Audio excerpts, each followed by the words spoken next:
ಕಾಂಗ್ರೆಸ್ ಸರ್ಕಾರದ ಅಲ್ಪಸಂಖ್ಯಾತರ ಓಲೈಕೆ ರಾಜಕಾರಣ,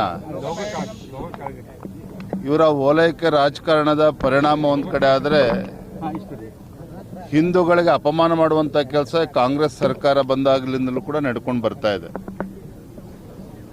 ಅಧಿಕಾರದ ಮದ ನೆತ್ತಿಗೆ ಏರಿದಾಗ ಈ ರೀತಿ ಎಲ್ಲವೂ ಕೂಡ ಮಾಡಿಸ್ತದೆ. ಹಾಗಾಗಿ ಇವತ್ತು ನಾವು ಗುಲ್ಬರ್ಗದಲ್ಲಿ ಏನು ಆಳಂದದಲ್ಲಿ ಆಗಿರ್ತಕ್ಕಂಥ ಆ ಘಟನೆ, ಆ ಕೇಸ್ಗಳನ್ನು ಹಿಂಪಡೆದಿರುವಂಥದ್ದು, ಇವೆಲ್ಲವನ್ನು ಕೂಡ ನಾವು ಪ್ರತಿಭಟನೆ ಮಾಡಬೇಕು, ಈ ಸರ್ಕಾರಕ್ಕೆ ಬಿಸಿ ಮುಟ್ಟಿಸುವಂಥ ಕೆಲಸ ಮಾಡಬೇಕು. ಆ ನಿಟ್ಟಿನಲ್ಲಿ ಹೋರಾಟವನ್ನು ಹಮ್ಮಿಕೊಂಡಿದ್ದೇವೆ. Sir, D K Shivakumar CM ಆಗಿದ್ದ ಗ್ಯಾರಂಟಿ ಯೋಜನೆ ನಡೀತಾ ಅಂತಾರೆ ಸರ್. ಇವರ ಡಿ ಕೆ ಶಿವಕುಮಾರ್ ಅವರ ನೇತೃತ್ವದ ಸರ್ಕಾರ ಹೇಗೆ ನಡೀತದೆ ನಾನು ಹೇಳುವಂಥ ಅವಶ್ಯಕತೆ ಇಲ್ಲ.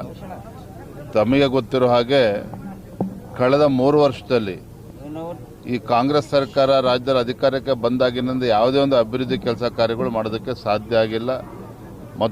ಮತ್ತೊಂದು ಕಡೆ ಭ್ರಷ್ಟಾಚಾರ, ಅಲ್ಪಸಂಖ್ಯಾತರ ಓಲೈಕೆ ರಾಜಕಾರಣ ಬಿಟ್ಟರೆ ಏನೂ ಕೂಡ ಕಳೆದ 3 ವರ್ಷದಲ್ಲಿ ಆಗಿಲ್ಲ. ಇವರ ಗ್ಯಾರಂಟಿಗಳಿಂದ ಇವರ ಕೈಯನ್ನು ಕಟ್ಟಾಕೊಂಡಿದ್ದಾರೆ.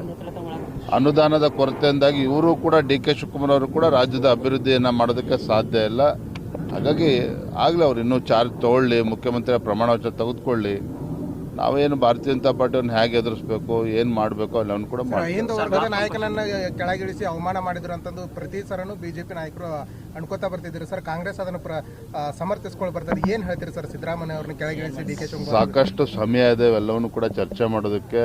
ಫಸ್ಟು ಡಿ ಕೆ ಶಿವಕುಮಾರ್ ಅವರು ಅಧಿಕಾರ ವಹಿಸ್ಕೊಳ್ಳಿ, ತದನಂತರ ನಾವು ಏನು ಮಾತಾಡ್ಬೇಕು ಮಾತಾಡ್ತೀವಿ.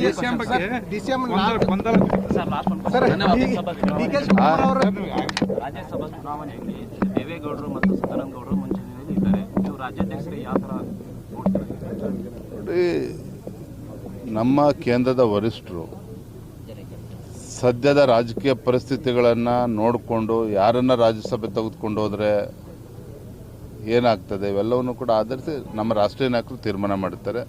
ಅದ್ರ ಬಗ್ಗೆ ನಾನಿಲ್ಲಿ ಬಹಿರಂಗ ಅಭಿಪ್ರಾಯ ವ್ಯಕ್ತಪಡಿಸೋದಕ್ಕಾಗೋದಿಲ್ಲ. Thank you